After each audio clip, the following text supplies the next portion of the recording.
his dream of running in the Olympics. Like so many others here, running in circles, going nowhere. Halfway to Kinshasa, we pass another boat pushing a barge, a private operator, not nearly as big as us. We'll see several like this on the journey, a sign that competition from private operators is increasing.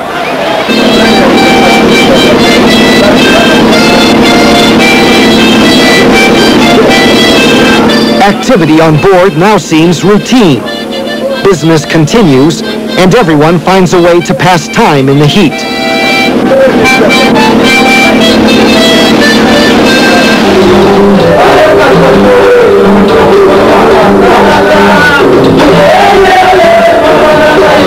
The supply of beer usually runs out before the end of the journey, but for now there's plenty to go around, and it's cold. The captain doesn't need a cold drink. He's still shivering, recovering from his latest bout of malaria. So far, his first command has gone well. Passengers relax in the cool evening breeze. Another magic time on the river. But on this night, further down current, the captain's luck will change. Next on Down the Dark River, monkeys on the menu and running the gauntlet through the cholera zone.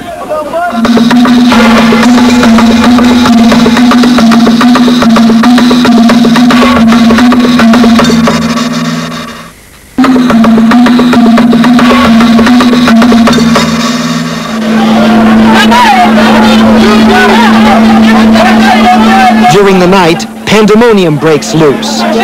One of the barges springs a leak and begins to sink. People salvage what they can, but many lose their baggage in the river's strong current. It's very bad. It's very bad. Because all this luggage we are lost here, who will pay it? I don't know even this boat have insurance. I don't know. I'm not be sure. By morning, it's obvious the barge must be abandoned. The captain now says he initially refused to haul this barge. He thought it was unseaworthy, but he says he was overruled by his superiors in Kinshasa.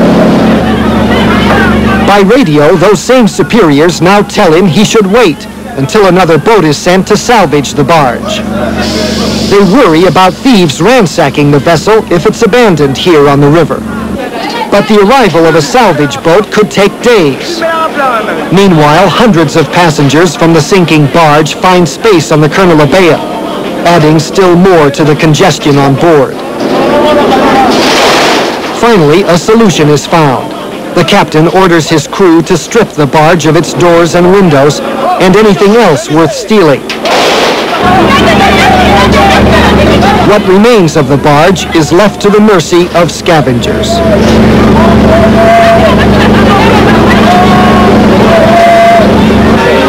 You can't avoid noticing the monkeys. Hundreds taken on board every day. At least 4 different species sold as food.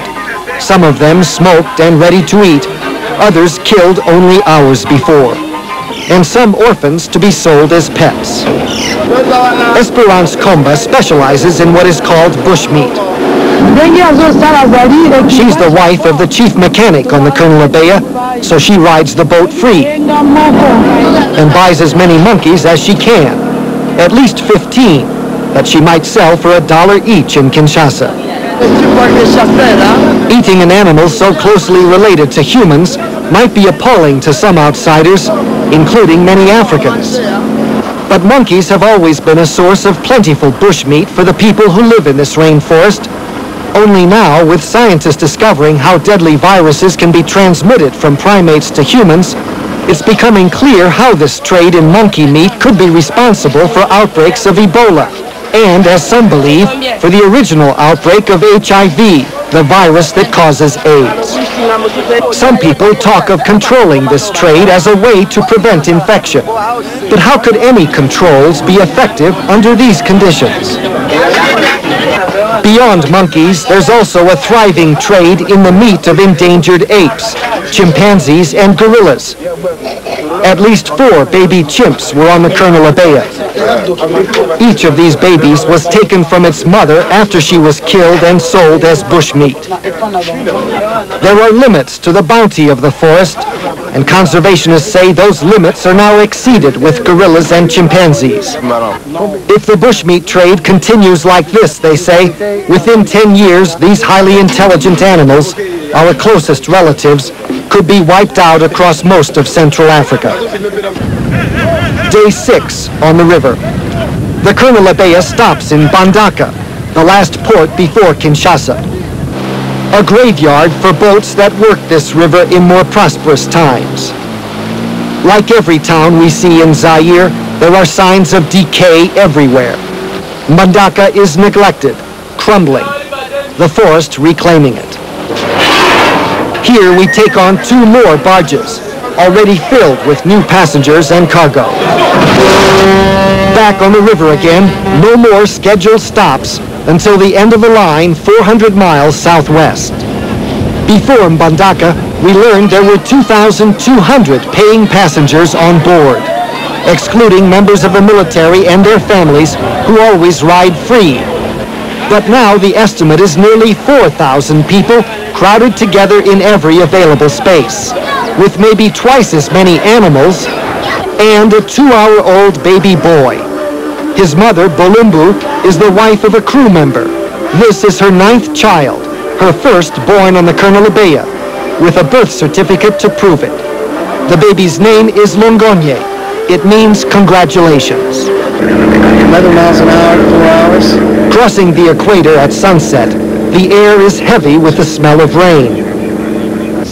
The rainy season is just beginning, and tonight we'll hit the first major storm on this journey. In the gray dawn, the boat and barges and almost everyone and everything on them are soaking wet. The squalid conditions even more wretched than before. Our mobile community on the river now looks like a refugee camp dumped on a garbage scow. The decks are slippery with swill and bilge, and so many pigs and crocs and catfish, it's almost impossible to maneuver from one side of the boat to the other. Some have compared this to no